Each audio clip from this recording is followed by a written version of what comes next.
ये तो तय है 2024 तक नल के माध्यम से शुद्ध और जल पहुंचाने का जो माननीय मोदी जी का सपना है, वह सपना 2024 तक साकार हो जाएगा। जो बुंदेलखंड है और विंध्य यानी सोनभद्र मिर्ज़ापुर, ये सभी जनपदों में 22 और 23 के पहले ही इधर हो जाएगा, लेकिन 24 संपूर्ण प्रदेश में सभी घरों में स्वच्छ पानी पहुंचेगा। क्या है, पहली बार देश के अंदर और राज्य के अंदर आदरणीय मोदी जी के नेतृत्व में, राज्य के अंदर योगी जी के नेतृत्व में, और इधर पिछले 7-8 सालों से जिस प्रकार सरकार की सोच रही है, मंशा रही है, जिसके कारण लोगों को लगता है राजनीति सेवा है, त्याग है, तपस्या है, समर्पण है। आप देखेंगे कि सभी एक एक कार्य जो पंक्ति के अंतिम व्यक्ति का है वह साकार हो रहा है। प्रधानमंत्री आवास हो, शौचालय हो, आयुष्मान का 5 लाख का कार्ड हो, किसान सम्मान निधि हो, या उसको गैस का कनेक्शन हो, बिजली का कनेक्शन हो, और कोरोना जैसे वैश्विक महामारी में मुफ्त राशन, मुफ्त टीकाकरण। अब जैसे जीवन जिससे चलता है, बीमारी न हो और उसको स्वच्छ पानी भी मिले और शुद्ध पानी मिले, अब ये अभियान आदरणीय मोदी जी ने लिया है और संपूर्ण देश के लिए में लिया है, और उत्तर प्रदेश में 2024 तक इस लक्ष्य को पूरा करना है। इस अभियान के लिए और परिश्रम की पराकाष्ठा योगी सरकार के मंत्री और योगी सरकार कर रही है। आदरणीय मोदी जी का जो सपना है उसको साकार हम लोग करेंगे 24 तक। सेकेंड, जो हमारा इस समय हमारे लिए चुनौती है बाढ़ का, 15 जून के बाद बरसात शुरू हो सकता है, तो 15 जून तक जो बाढ़ से संबंधित कार्य चल रहे हैं राज्य के अंदर, ये सभी 15 जून तक हम पूर्ण कर लेंगे, जिसके कारण गांव को सुरक्षित, किसी तरह गांव और खेत को सुरक्षित रख सकें। ये बड़े पैमाने पर चल रहा है और इसी आधार पर हम लोग काम कर रहे हैं। चल रहा है, ये सभी टेंडर हो चुके हैं, काम चल रहे हैं, कार्य 15 जून तक पूर्ण भी हो जाएगा। मंत्री जी लगातार अखिलेश यादव कह रहे हैं कि लेकर जो हंगामा बरप रहा है लगातार ज्ञानवापी मस्जिद को लेकर, टीम जा रही है, उसको अंदर नहीं जाने दिया जा रहा है, क्या कहेंगे? नहीं, देखो, राज्य के अंदर शांति है, मुसलमान हो चाहे हिंदू हो, सब लोग शांति से जी रहे हैं, गरीबी के खिलाफ लड़ रहे हैं, गरीबों को खुशहाल लोग देखना चाहते हैं। अब उत्तर प्रदेश दंगा का क्षेत्र नहीं है, गुंडागर्दी का क्षेत्र नहीं है, न मुसलमान हिंदू से लड़ना चाहता है, न हिंदू मुसलमान से लड़ना चाहता है। अब दोनों मिलकर गरीबी से लड़ना चाहते हैं और विकास करना चाहते हैं।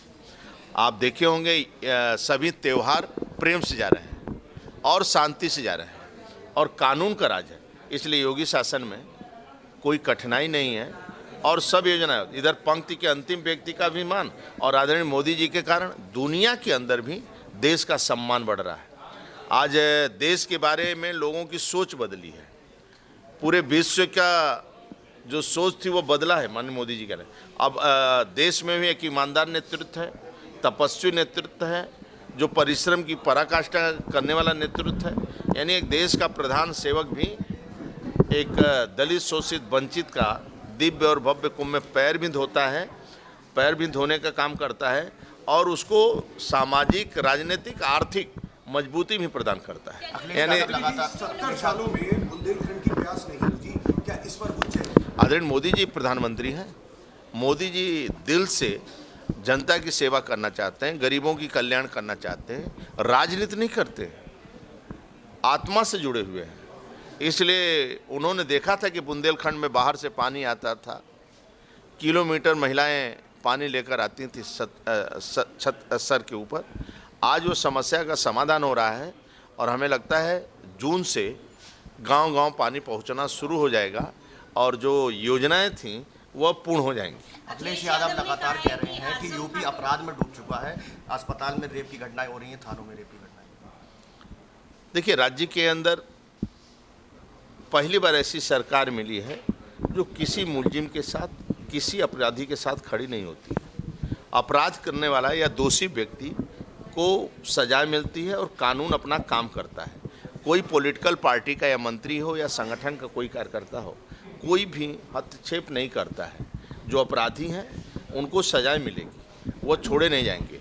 और आने वाला समय भी संगठन सरकार दोनों मिलकर गरीबों की सेवा ही करना मेरा धर्म। थाने में रेप करने वाले एसएचओ की प्रॉपर्टी पे बुलडोजर कब चलेगा? सभी के ऊपर कार्रवाई हो रही है, कठोर कार्रवाई हो रही है, सख्त कार्रवाई हो रही है। कानून में कोई भी हस्तक्षेप न सरकार न संगठन, कानून अपना राज्य है, कानून काम करता है और दोषी को सजाएं मिलती है और दोषी बच नहीं सकता है। कल केंद्रीय जल शक्ति मंत्री के साथ बैठक हुई है, किस तरह के मुद्दों पर बात हुई? ये है कि जो थोड़ा सा स्पीड है, स्पीड बढ़ाना चाहिए और कार्य योजना जो हम लोगों के सामने रखे हैं केंद्रीय नेतृत्व ने, उसको हम लोग पूर्ण करेंगे।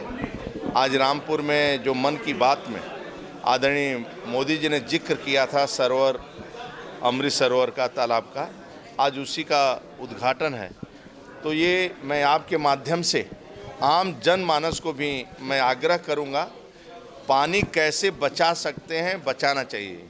जैसे शादी विवाह में बोतल मिलता है पानी पीने के लिए किसी प्रोग्राम में, तो एक घूंट पीकर बोतल छोड़कर ना चले आवे, वह जेब में डाल कर ला सकते हैं, अपने गाड़ी में रख लेना चाहिए। तो जल कैसे बचाएं, और बरसात आने वाला है तो बरसात का जल संचय कैसे हो इसकी चिंता करना पड़ेगा, क्योंकि धरती को बचाना है। हम स्वयं हम लोग भी अपने को बचावें। ये आवश्यक है कि वृक्षारोपण, जल संचय और स्वच्छता, इस पर विशेष ध्यान सभी को देना चाहिए और जन आंदोलन बने, इसकी चिंता। और जो मंडल की समीक्षा की मंत्री ने रिपोर्ट सौंपी है, उसमें अधिकारियों की ढीलाहवाई। मंडल के समीक्षा में जो 100 दिन के कार्य हमारे हैं, जो कार्य चल रहे हैं, उसकी स्पीड क्या है, पूर्ण कब तक होगी, समय से सभी योजनाएं पूर्ण हो, डिले ना हो, ये सभी बिंदुओं पर चर्चा हुई। ढीलाहवाई करने वालों के खिलाफ किस तरह की कार्रवाई? अधिकारियों की लापरवाही आप स्वयं देख रही हैं।